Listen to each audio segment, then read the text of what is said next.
Okay, so if we are in the woods trying to survive, all right, in the woods trying to survive, and you need water to drink. Somebody last hour had an idea that I've never thought of, or you have learned in here, but I wouldn't have thought of it. They said you could eat plants.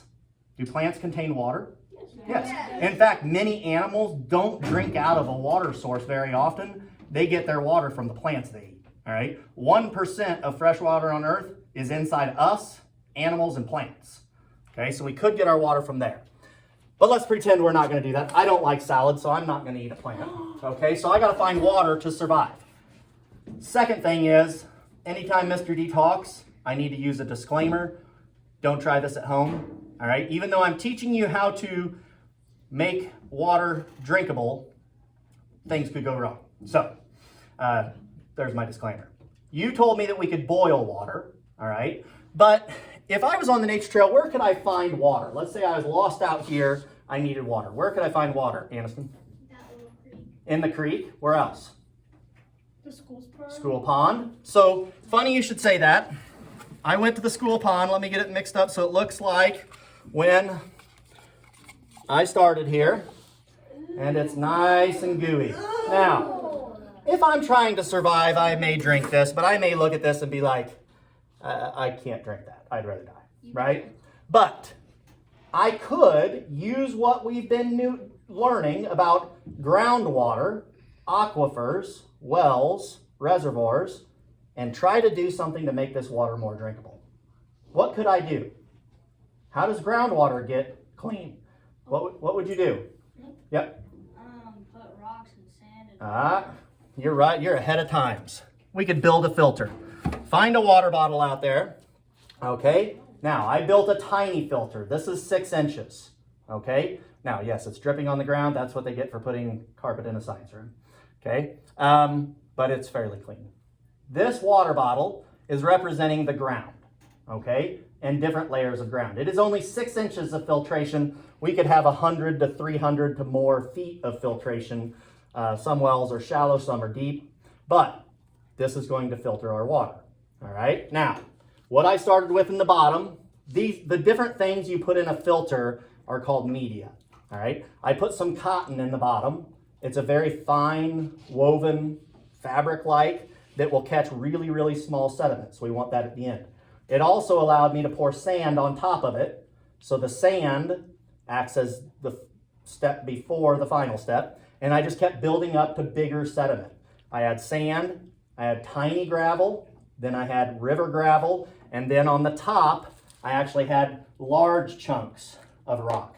Now, what I just pulled out of there was actually some of the dirt and leaves and things that I have dumped in previous classes. And the reason there in the top, those big rocks catch the big sediment. You don't want to put your small sediment on top because it'll clog it up with that debris when you dump it in there. You want that at the bottom. So as it goes through the layers, it cleans it.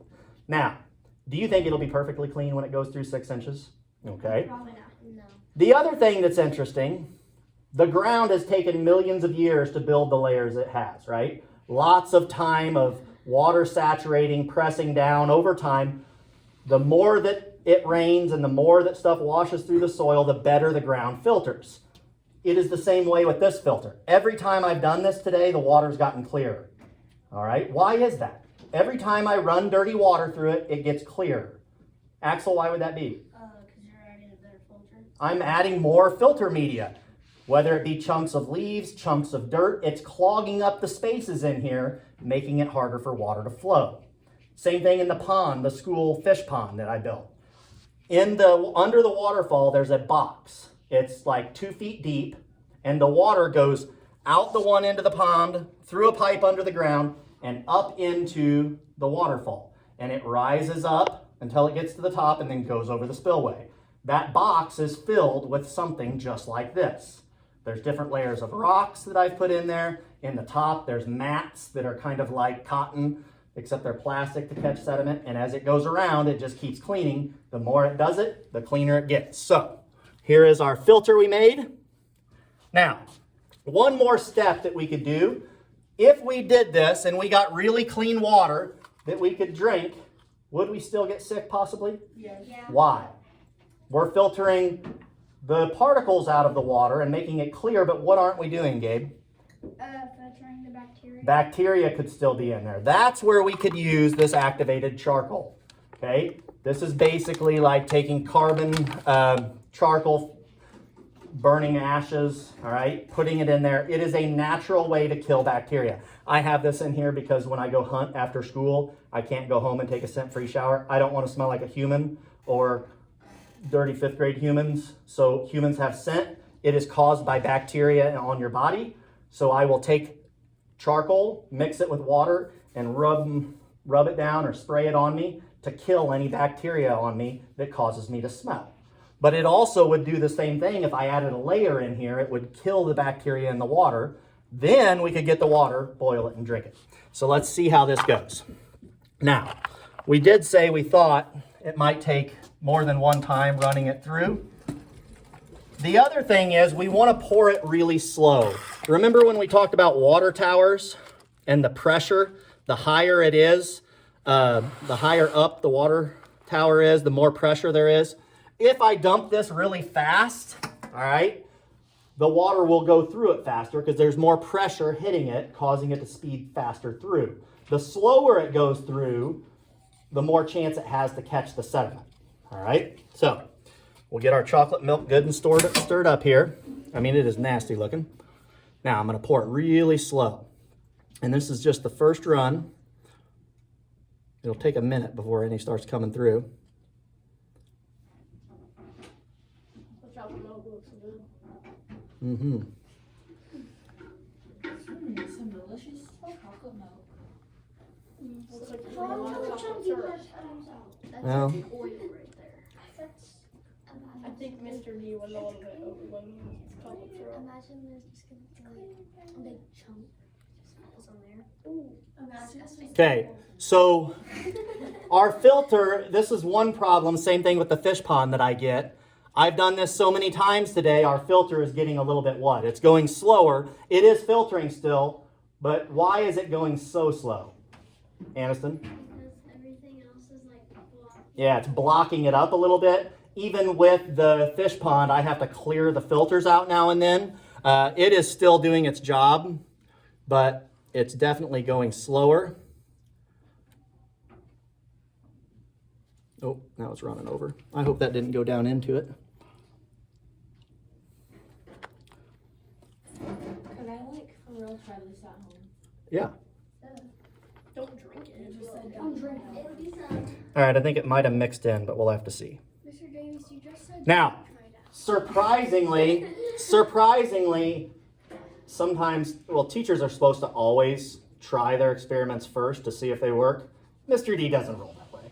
I tried it first hour and I hadn't even practiced it. And when it went through, it was as clear as the tap water. And I was like, oh! And the kids were like, wow, you act shocked. Did you not think it would work? I'm like, no, I didn't. It worked really well. So it is coming through super, super clear. Let me see. Can you drink it, please? Okay, you can see how clear. That's pretty dang clear compared to, it's even got some of the dirt on the bottom, but it's pretty clear water, as you can see, right? Compared to what we dumped in there, it's pretty clear water. Okay, little bit of dirt. So what we would do, hot pockets. That was, man, that couldn't have happened any better. Why did that timer just go off? Apparently my lunch is done.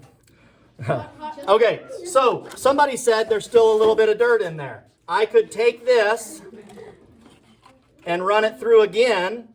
That actually looks pretty dang clean to me. If I poured it out like this, and you guys didn't see the container, it would look perfectly clear, right? In fact, if you take tap water and hold it up, there's a lot of times that it looks cloudy and murky. It looks almost just as murky. But it definitely works well. I could take it, run it through again. Like if you were out camping or doing this and you had to survive, you could do that, and then boil it and then drink it. Again, disclaimer, do not try this at home, okay? Do not drink the water. Okay, so, what? You drink anything to catch it on the bottom. And now I can see it's clear. All right, so that is something that we could all do. See ya! Thank you.